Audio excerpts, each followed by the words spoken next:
Welcome, Dr. James Beckett, Sports Card Insights here with Rich Klein. Hard to describe what we're going to talk about. Rich and I are going to bat around aspects of E. We'll just leave it at that. But thanks sponsors, Beckett Media, Beckett Grading, Beckett Authentication, ComC.com, Rich's employer, Burbank Sports Cards, Mike Stadium Sports Cards, ComC.com. I already said that once. We'll take a double, ComC and ComC. Okay. Also, Heritage Auctions, Hugs and Scott Auctions, Mike Stadium Sports. Oh, gosh, I'm just going backwards. I'm just Tops Panini Upper Deck. No duplications of sponsors getting triple credit. Podcasting, and Rich, you really epitomized this, is that the podcasters that are successful, that are really helpful and enjoyable, it is that. They need to be helpful and enjoyable. And I've said, I want to educate and I want to entertain. I certainly want to educate and I want to do it in an entertaining manner.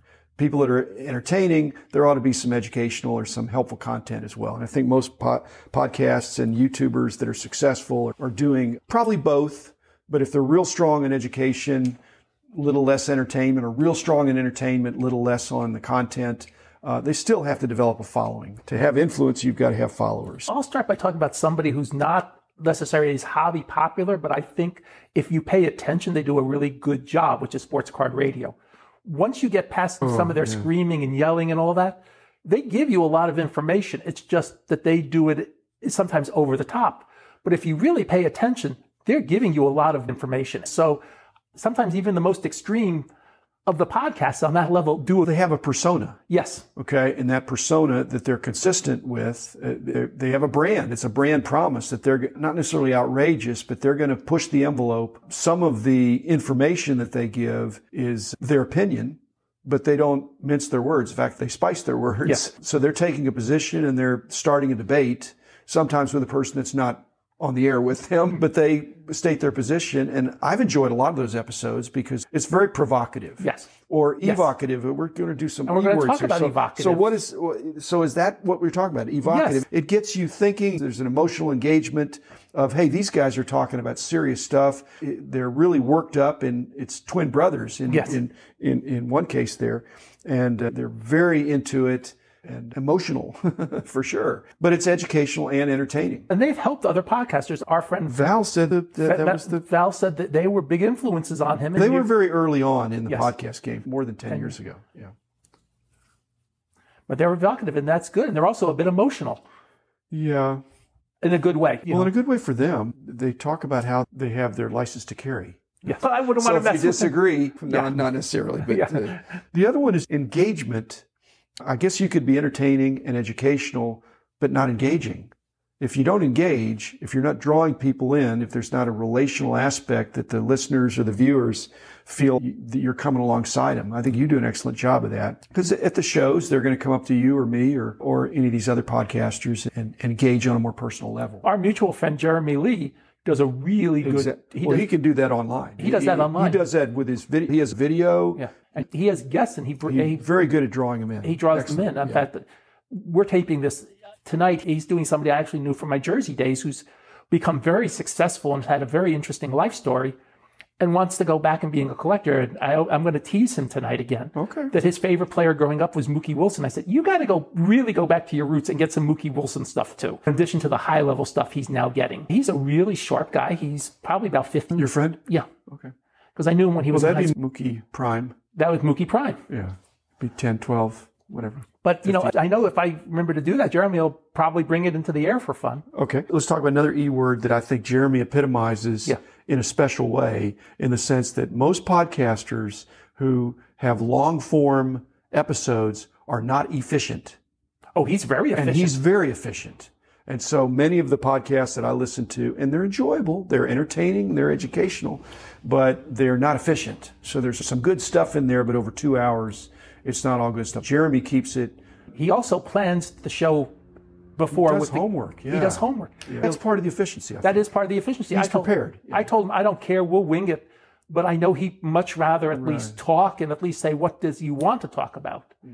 I like winging it because winging it is what it's fresher. It's fresher. It's more dynamic. He also, if something comes up, you can switch on a dime. He keeps it moving. He is switching on a dime because he's plugging into a comment or a question from somebody. Okay, another E word that I think is probably maybe from you, but empathy. I'm thinking you're empathetic, yes. But so is John Newman. Yes. I think John Newman brings a lot of that into his Sports Card Nation family of podcasts. And that's fun to tap into, but you can see that's part of his appeal. It's different than just raw. There's a raw emotional aspect to it, but it's really the hobby is the people. And right. so he's standing by that. And John's switching careers literally in midstream. This week. Yeah. But he's moving toward what is his giftedness, I think. Let me rephrase that because I don't want to say having had a wife since we're still married, but having had a wife who now is teaching special ed, but was a special ed when she was on dialysis, so she didn't have to do anything at the end of the day. Right. She was an aide, which is what John is. What he's going to do. He's going to be teaching assistant for special. Yeah. And he'll be terrific. He'll be wonderful. It's a tough job. Okay. But that empathy is what makes him a good podcaster. Yes. I don't get high marks on that, but it doesn't mean I don't have those feelings, but I'm not probably as good as expressing them. But you were pretty good. You owned a company. You had to learn how to be empathetic towards people. Well, there's no school. There's no course, I don't think. Maybe you can get a degree in psychology or something. Nobody prepares you to be the boss. Nobody prepares you to be the boss. And those things pop up. I'm training 5 or 6 people currently. I want to say training, but I'm working with a bunch of new people at ComC. And most of them are great. And one of them, I don't know how to reach that person to get him to be better. Yeah. Maybe it'd help if you don't live in the same town, though, right? No, he's in Washington. I'm just saying. So that's extra hard when they're far away. But again, podcasting is a remote medium as well. One of the other E words that I thought originally would be a bigger deal is experience. Because if experience counts, then you and I are pretty far up there. But there's some podcasters that are very successful, that are doing a great job, that you and I both enjoy, who have way less experience. And they don't bluff. They don't pretend like they've got a lot of experience.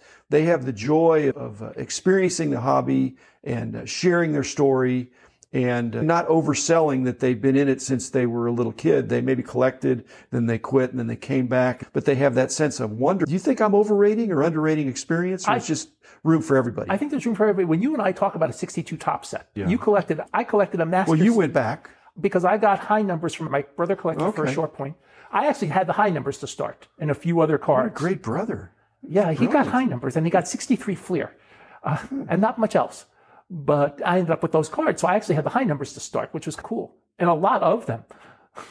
So I was able to go back, but I built a master set of 62s in the mid-late 70s. It was the first set I really finished. And then I went to 57, then it was all downhill from there. Yeah. But I still remember the experience. I knew the career I was going to end up in after card number 318, Mickey Mantle. The old Sport American, before you used the name checklist book, said Action Card 8 because that's what's on the checklist. I'm in the old Sports Corner store one day. I see Mantle in action. I said, I don't know that card. It's number 318. And I told somebody from that point on, I vowed I never want anybody to go through what I had to go through to figure out what card number 318 was. Another aspect is just the energy or enthusiasm that podcasters can bring to it. It's one of the things people like about you. Again, I guess there are announcers who can be low-end energy, matter-of-fact. It's more the play-by-play than the color person that's adding that. But you need some energy and enthusiasm somewhere along the way to really get the engagement for the educate. Like we're talking about John Newman. If you're a teacher and you're not inspiring in any way, you bring low energy to it, and the students really can't get into it, it's not helpful. The education is not going to happen. Not that you're going to get up and do a tap dance, but you have to have some aspect of, I think enthusiasm helps. Bo, 1 Million Cubs, he does a podcast. Right. He also is now going full-time into cards. And the thing about Bo was also a radio guy. So Bo, when he was younger, announced tons of basketball and baseball and all the sports, high school sports. So he has a lot of experience announcing on the radio. And having done college radio and having done we've talked about the interviews I've done on the radio, having done a lot of that, there's an experience to doing that. And if you're really into it, you sound like you're enthusiastic. They used to talk about radio disc jockey, rock and roll radio disc jockeys in the 50s, 60s, and 70s. And they would say the good ones, they're the ones that turn the volume up when they hear a song they like. Yeah. The other thing I think we have going for us is that a positive tone ought to bring a smile to your face. We're not talking about very many negative things that ought to get a frown or discouragement. We're talking about sports. And even on the tribute episodes we do, we always want to bring up the good things. Positive notes. That's like a funeral. If you go to a funeral and they're talking about what a rotten scoundrel the person was, that's not you better pick better friends or something. I think that's why I like the Irish. I think that's why I like the Irish wake idea. Gosh. Did people tell stories that Tom reads? I missed that. That would have been great. That's we talk about funerals we regret not going to. That I was up for a wedding and I didn't think about changing my flight to do that. Yeah. And it was also the weekend before 9/11. So, oh boy. Yeah. I still think my goal, primarily, how about this? My goal is to educate, and you bring the entertainment. When I think there's something to be said for that. Because I think I'm more of an educator than entertainer, so I need to be true to myself. But I have delighted in having you and others as well that add a dimension to it, give people something that they can enjoy as well as appreciate that they're learning. I've told you the story, and I don't know if we've mentioned on the air. I'm at one of Kyle's shows, the one by the airport. Guy through the mask even. Guy hears me, "Oh, Rich. Oh, I hear you all the time on Jim's podcast. You're great." And I go, "Do you want to meet Dr. Beckett instead?" Somebody who I don't recognize his voice. Right. No, you were sitting down. You were faced him. I'm keeping quiet, probably, Rich. You're at Ron and Rhett's table. Yeah. And I go, "That's worthy of an introduction, and you're sitting 5 feet from me. Okay, you go talk to him." It wasn't that I was trying to get rid of him. It's, "Hey, why don't you talk to..." And he talked to me for a while. He was an interesting guy, and it was great to hear that people really enjoy what we talk about. Because you're right, it's positive tone. It's in some ways enthusiastic. And we want to bring people in a little bit differently. We bring them in after the fact, which is a little bit different. Well, I've said this in the company. I loved working with all you guys, but I don't think I was an inspiring leader as much as we did inspiring things. Well, and we worked in an inspiring industry, and that's okay. I don't need to lead the cheer as much as I wanted to be a good example. Can I disagree with you on that? Well, you were an inspiring leader. You were an inspiring leader in two ways. Your belief in your faith, which we talked about. Okay. Also in how hard you worked. You didn't exactly sit and say, "I'm the boss. Get me the one-page summary, and that's all I'm going to do is just look at summaries." Yeah. You had done your years in the trenches. Yeah. You had packed the first issue when the 100 boxes come out. Who packs the 100 boxes to send to the dealers? You. I wanted to make sure they got exactly 100 because otherwise they'd be saying, "Hey, you shorted me." I'm thinking, wait a minute, I didn't delegate that. But still, you packed them. I hear you. Yeah, I hear you. You did the overnights back in the day. You probably should have delegated that a little bit earlier. Yeah, probably the old heart attack has something to do with that. But no, thanks, Rich. I appreciate that. My goal still is to influence the influencers. And to do that, if you don't have a little dose of entertainment with education, it probably doesn't happen as well. So you bring a lot to it, Rich. I really appreciate you and your participation and other guest hosts as well. I'm just going to point out, you have a future guest who emailed me back and said, "I've talked to the BBC, but I don't know if I'm worthy of Dr. Beckett." Okay, well, I am so retired now. Have the BBC call me. Thanks, Rich. Thanks. Back again tomorrow with another episode. The man in the house of cards. The man in the house of cards. The man in the house of cards is doing all right.